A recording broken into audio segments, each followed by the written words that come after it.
I found it really moving. I think it's a great story for America to hear. I think the punchline of the thing is, if you want to be happy, you have to be sad. If you want to have joy, you've got to have some disaster in your life. If you want to succeed, you've got to fail. If you want beauty, you have to have some ugliness.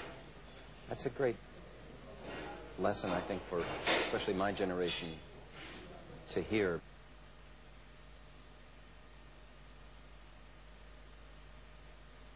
And I don't know where Gary learned how to do this. This is his first film, or at least that's what he says, but he is so sure-footed. He does not hold the material precious in any way. He'll toss it out in a New York minute if it's not working. I've been really impressed that we'll do a scene and I'll do my take on it, and he'll go, love that take, try this, we'll try that, and then he'll come up with some off-the-wall third idea. It's probably not going to work. He just wants to see if it could. In other words, he's very comfortable with improvising with his own material. We say the words, but as far as what it means, he's wide open. I gotta say, he's an extraordinary director. Plus the visuals on this thing is breathtaking.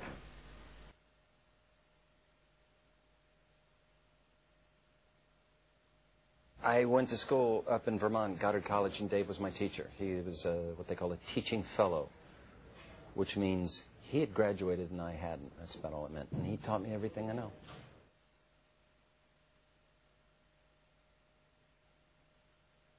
Well, back in college, he came in with this play, which was Sexual Perversity in Chicago. And I read about a half a page of that, and even at 19 years old, I said, wait a second, I've never heard this before. I've never heard this music. Every other word, I mean, he used it, especially back in those days, he was quite profane because he wrote about profane people. But it was such poetry. So what's great about Mamet, and I think he's absolutely the guy of our generation. I don't read a play or a movie script where I don't hear his voice in it. He has influenced everybody. Everybody imitates Dave. He set a new standard. And the thing, in my humble opinion, that makes him great is the poetry, first of all. He's an astounding poet. He can jot off half a page of Shakespeare, and you would swear it was from Titus Andronicus or something you've never read. That's why you don't recognize it. He could do Emily Dickinson. He could do Emily Post. He can imitate anyone. He's so facile as a writer. He's got a sense of music that few of the writers out there do. I've seen him do rewrites, and he will literally sit in the theater and close his ears and count it off. He writes an iambic pentameter, which is the voice of the poet. So it's his poetry. Secondly, he's a great storyteller. He can tell a joke better than anybody I know. Cuts to the chase. He loves brevity. And he's got some great stories in him.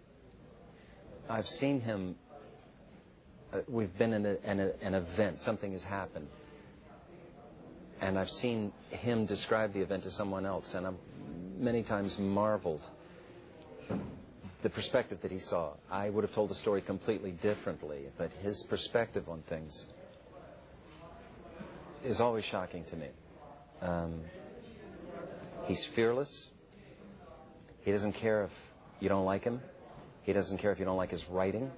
He don't care if he offends you. He's got one goal, which is to tell a story that is true to him and tell it as truthfully as he possibly can. And if you don't like it, that's just fine. He's the only man I've ever met in my whole life who cannot be bought. Categorically. He can't be bought. And I knew that guy when he was hawking his watch every other week from poker losses. And even then, he's got an astounding backbone in him. He also loves America and the American speech patterns, specifically Chicago, the center of the country. He loves that can-do attitude that Chicago has. He rejoices in the way they speak. He's kind of the first guy that ever did that in this country. And then his politics are kind of wonderful. I mean, I did this play, Oleana. We turned it into a film, too. Many people misunderstood the thing, but a lot of women were astounded that he knew so much about women. Some of the complaints that he had the female college student lodge, people told me they'd never heard it put so well before. The little things, the little condescending, paternalistic things that men do, and particularly men in authority, they were astounded that he knew that, especially since he's a paternalistic, bombastic asshole himself. He's quite sensitive to what's going on. And finally, he's a certified genius. He's as smart as a whip. Don't ever go one-on-one with a guy. He will bury you.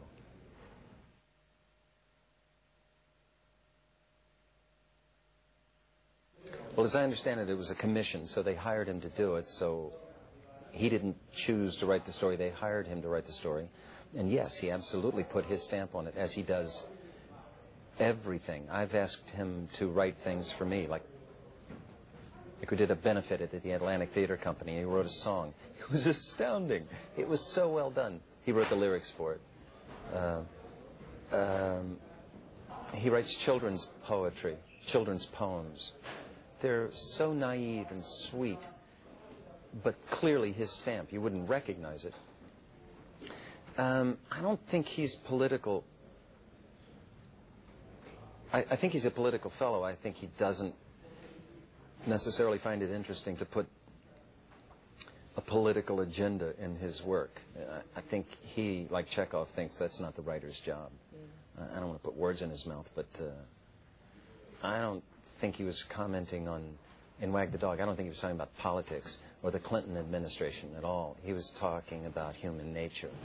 And whenever you get huge concentrations of either power or money, you get corruption. It's the human condition.